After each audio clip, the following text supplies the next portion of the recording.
and welcome to Tarmac. Today I've got my hands on the Audi Q4 e-tron.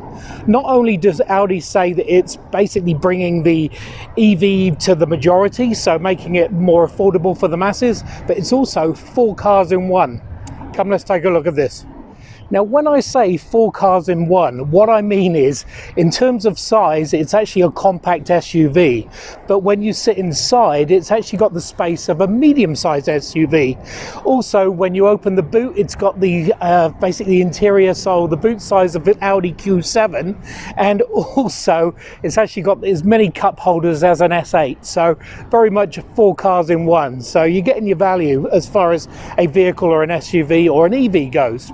Looking around the front here, you've obviously got your Audi 4 rings here, and also behind that and also the top is where you've got your radar, your lidars and all that sort of stuff. You've got a nice hexagonal, I think it's a hexagonal shaped grille that's blacked out because it is an EV. You've got headlights that are LED and also very bright, very sharp. And also, even though there's no airflow around here, there is plenty of airflow under the bottom here to make sure that the battery is actually kept cool. In terms of product range, Audi New Zealand are bringing out 4 models. You've got a 40 and a 50 in both the SUV style and also the coupe style. I've obviously got the coupe style, and as it turns out, this is actually more, or slips through the air, a lot better, well actually better than the SUV, with a drag coefficient of 0.23, so very good. As to whether it will fit in your garage, dimensionally it's 4.58 meters in length and 1.63 meters in height, so even I can look over the top. This one rides on 21-inch feet, so nice looking in all corners, and as I said before, comes with this lovely sloping coupe roof. Underneath it all, it rides on the MEB platform, which is actually shared with the likes of the Skoda Enyaq and also the ID 4 and 5. So it is a well-trusted sort of EV platform, but equally it does ride a little bit different, particularly because this one comes with 2 motors, front and back. I'll get to the power in a moment. So the rear is actually quite busy. You've got a full width spoiler goes across, actually cuts across the rear screen here. So it does compromise the view out of the back, but it does mean that this bit under here remains pretty clean, particularly in the, I don't know, the amount of rain we've been having recently. But anyway, does obviously add to that drag coefficient, which does make it actually more economical as far as the battery thing goes. Anyway, you've got your 4 rings here, you've got your lights in LED, and also a welcome bar light that sort of you can personalize, which is quite cool. Your Q4 sign, you've got your quattro sign, and also down here, as you can see, e-tron embossed into the rear bumper. The tailgate is a kicker. And as you can say, as I said before, you've got tons of, actually probably almost class leading boot space in here, so plenty of room for all your stuff and even your charging cables under there. And although many e-trons have a trunk or frunk space under the bonnet, under there really is just an engine or an electrical motor, so you know, nothing to go there. And while on that subject, we might as well talk about what powers it. Both the Q4 e-tron 40 and the Q4 e-tron 50 come with an 82 kilowatt hour battery, or basically 77 kilowatt hours net. That in turn gives them either 542 kilometers of range or 511. Obviously the 50 having the 2 motors does less as far as kilometers go, especially when you start putting down your foot, and you will. The Q440 is rear-wheel drive, offering 150 kilowatts of power and 310 newton meters of torque, while the 50 is a quattro all-wheel drive, which offers 220 kilowatts of power and 460 newton meters of torque. This in turn means that the Q440 does at 0 to 100 in 8.4 seconds, and this one does it in 6.2. So it's pretty fast, and make sure that your, I don't know, both your passengers and you are kept grinning on the way through. Anyway, let's take this for a drive, and I'll show you on the inside, or around the inside, while we're doing that. First thing when you get in here is the fact that the actual Q4 is on the moment you sit in, so all you really have to do is put your foot on the brake and away you go.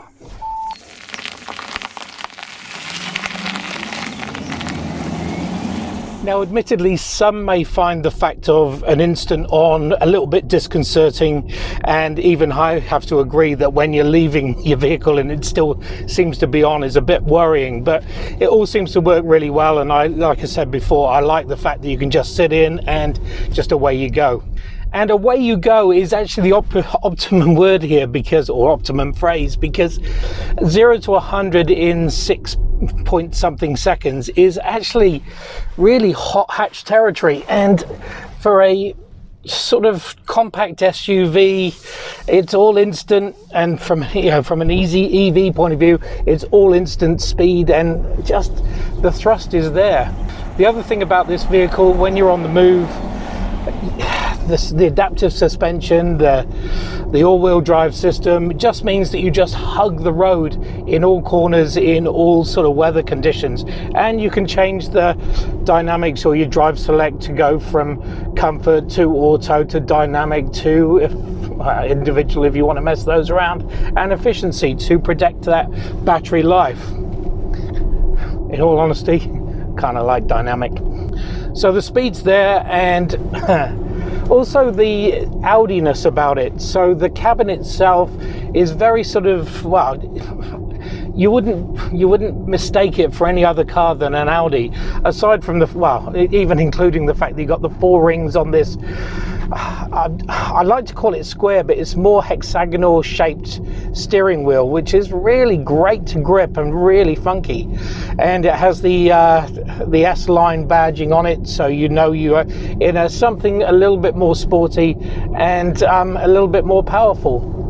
As I say, the trim around the Audi Q4 here, there's some nice sort of brushed aluminium feel, greyness, some dark blacks, some piano blacks, so a nice mix of upmarket feel and I don't know, a nice appearance. So very mature Audi appearance. Nice sort of floatings dash column here. This is where you've got obviously your gear selection or your drive selection, which is again fine. There's a nice use of sort of tactile sort of touch sensitive stuff for your stereo, which is actually a Sonos, so very upmarket again there. Oh, probably should turn that down. The switch gear is still very I find it kind of antiquated. It's very old school Audi, and I guess that's the feel they're going to stay with for a while, which is fine. In terms of battery regen, you've got your paddles here, plus on your right hand side, plus gives you more coasting, and if you dab on this left hand side, you actually get 3 levels of regen braking, which is pretty good if you want to again get some more battery life into the big battery.